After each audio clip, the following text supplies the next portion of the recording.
আজকে আমি প্রথমবার বানাচ্ছি তালের ফুলুরি। এই কড়াই দিয়ে দিয়েছি, এই যে মচমচে করে ভাজা হয়ে গেছে কিছুটা। একা বলে ক্যামেরাটা ধরতে পারছিলাম না, তাই কিছুটা বানিয়ে নিয়েছি।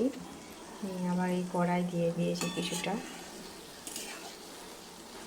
আস্তে আঁচে ভাজতে হচ্ছে।